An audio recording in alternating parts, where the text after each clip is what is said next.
ReCET, the Repurposing Center for Energy Transition. Welcome back, everybody. Today, we're going deep on something pretty cool, I think. Geothermal assisted compressed air energy storage, or GAC. Yes. Yeah. Energy storage. It's a big deal if we want renewable energy to really work for us, right? Right. But imagine taking those old oil and gas wells that are just sitting there and turning them into like giant underground batteries. That's the idea here. Okay. Yeah. And that's what this research paper is all about. Underground energy storage. Using abandoned oil and gas wells assisted by geothermal. Pretty straightforward title. Straight to the point. Yeah. So we're going to look at whether we can use the heat from the Earth itself to make energy storage even more efficient and deal with those abandoned wells at the same time. Two birds with one stone. Sounds promising. It does, doesn't it? Yeah. I'm excited to dig into this. So what jumped out at you first when you looked at this research? Well, honestly, it was the scale of what they're talking about. Yeah. It's not just about like small projects. They're thinking about using GACEs for entire power grids. Oh, okay. The whole thing, which would make 100% renewable energy much more realistic. That's a huge claim. So let's back up for a sec. Sure. There are millions of abandoned wells out there. Everyone knows they're an environmental problem. So how does GACs turn that around? Okay, well, the basic idea of CES, compressed air energy storage, is you use extra electricity to compress air and then store it underground. Okay, got it. And then later, when everybody needs power, you release that air to spin turbines to make electricity. Yeah. Now, GACEs takes this further and uses geothermal heat, the heat naturally found underground. So we're not just storing air, we're heating it too. Exactly. And that's good for efficiency, right? Oh, absolutely. The research shows that using geothermal to preheat the compressed air, you can boost the efficiency of the whole system by almost 10% compared to traditional CEs. Wow, okay. And it's not just about efficiency, they did the math. And it looks pretty good economically, too. They think GACEs could pay for itself in as little as 2 years. Way faster than regular CAs.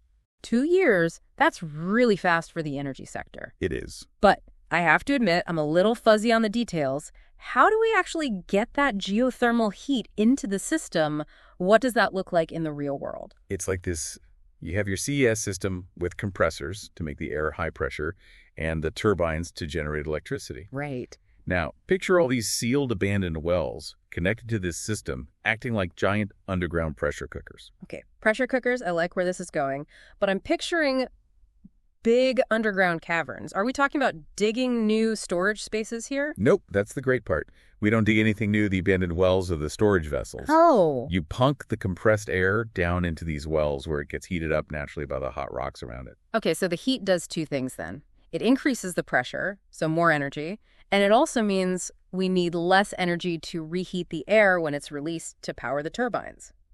Brilliant. Pretty neat, right? So we're using existing infrastructure. Very cool. But wouldn't the efficiency depend on how hot it gets down there? What if you have a well in a place where the earth isn't so hot? That's where the research gets really interesting. They looked at how things like downhole temperature and how deep the wells are affect the system. Yeah. The simulation showed that hotter reservoirs obviously lead to more efficiency. Okay. Deeper wells also tend to be more efficient because they have more storage space and they reach hotter temperatures deeper down. The earth gets hotter the deeper you go. Right. It's the earth's geothermal gradient. So it's about finding the sweet spots where the earth is really cooking. Yeah. I can see why you're excited about this, but how do we scale this up? We can't just use one well, can we? Good point. They actually talk about using a 5-spot well pattern. That's where you have one central well for injection, and it's surrounded by 4 production wells. Okay. This allows you to store tons of compressed air and get it out efficiently. You're essentially creating a network of these geothermal pressure cookers. It's starting to sound more like a geothermal power plant than a pressure cooker. Uh-huh. Yeah, I guess it is. But could we combine GACPS with solar or wind farms? It's a great question, and you're on the same wavelength as the researchers. That's exactly what they suggest. They think GACS could be the solution to make renewable sources like solar and wind more reliable. Now, that's what I call a deep dive-worthy insight. Imagine using the sun's energy to compress air and store it in these geothermal wells. Then when the sun goes down, we release it on demand. That could be a game changer for making renewable energy work 24/7. Exactly. And the same principle applies to wind power. If it's really windy, you store the extra energy and then release it when the wind dies down. You're creating a more flexible and resilient energy system. I'm starting to see the possibilities here, but before we get carried away, let's go back to those efficiency simulations for a minute. Okay. How did they model how the system performs over time, especially with the geothermal part? They ran simulations over lots of operational cycles. And one of their findings was something called a dynamic steady state. Dynamic steady state, okay. Yeah, basically it takes about 40 cycles for the system to reach a point where the average air temperature in the well stabilizes. So it's not just pumping air in and out. There's a warming up period for the system to get to its best performance. Exactly.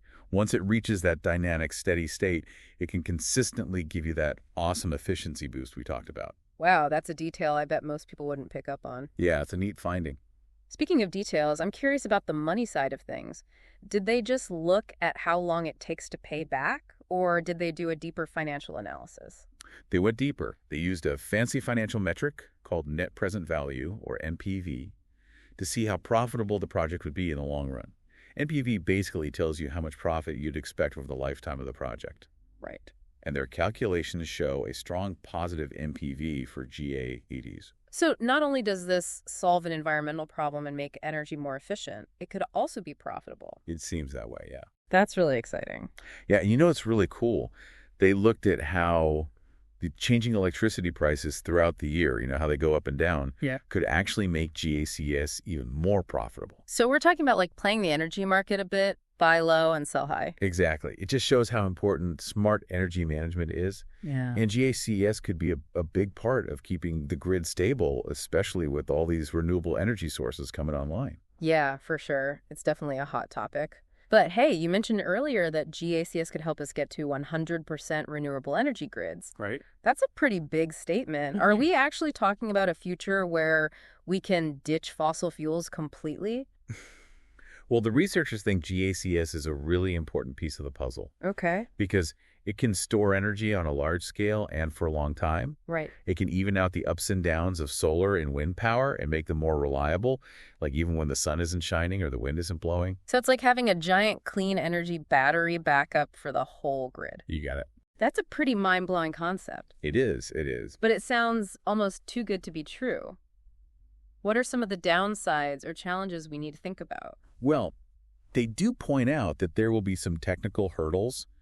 Like managing a system this big and complex isn't going to be easy. Yeah. We need to make sure the air flows smoothly between all those wells and that the well casings don't start leaking after a while. We wouldn't want any surprises down there. Definitely not. So it needs some serious engineering and monitoring. But what about the environment? Are there any concerns there? That's a really important point. Actually, the research emphasizes that GACS could be good for the environment overall. How so?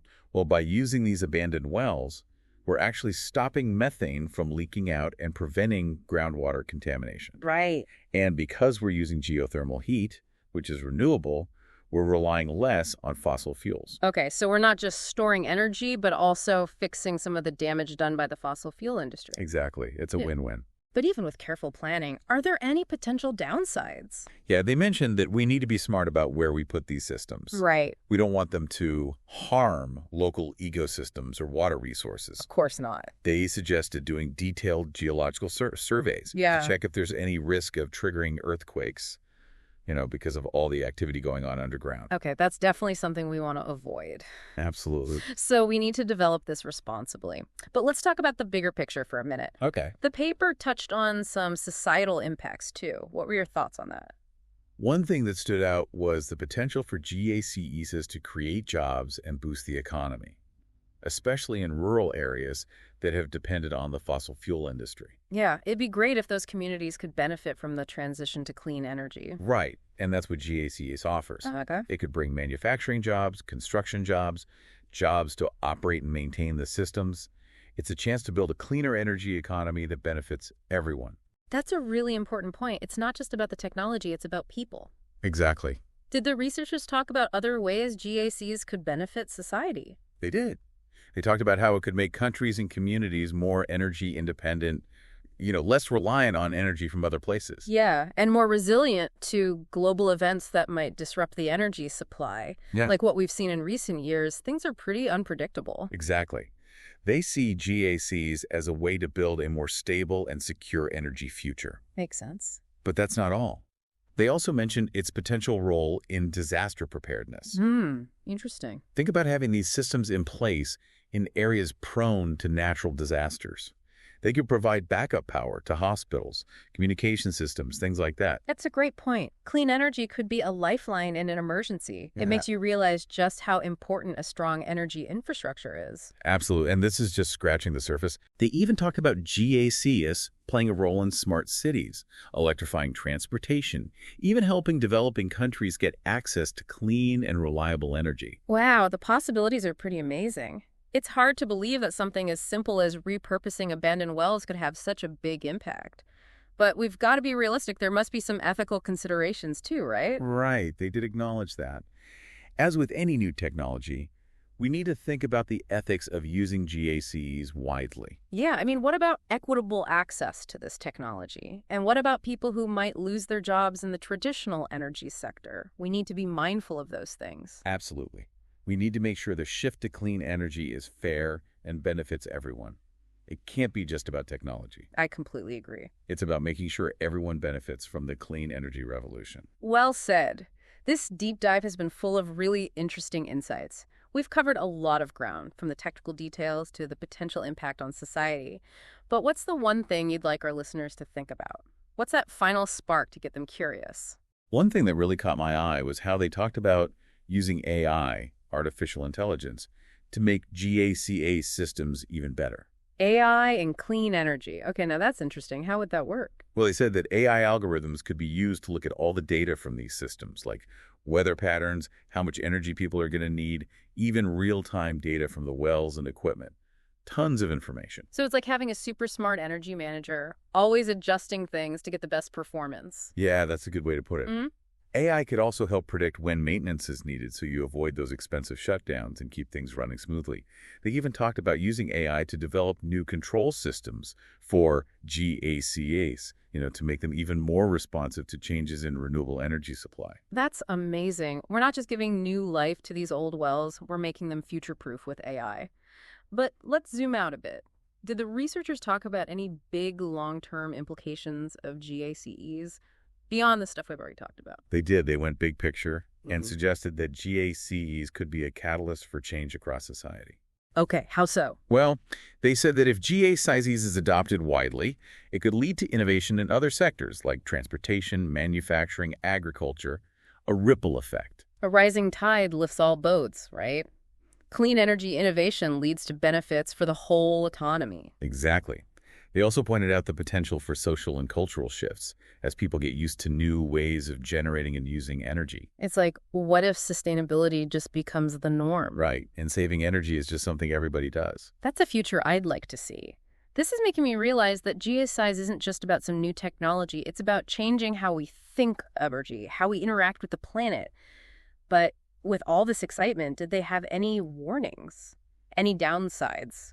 Yeah, they did say that to really unlock the potential of GACEs, we need to change how we plan for our energy needs. It's got to be more holistic, more integrated. We can't just think about energy in technical terms. We need to remember that energy systems, environmental systems, and social systems are all connected, right? Exactly.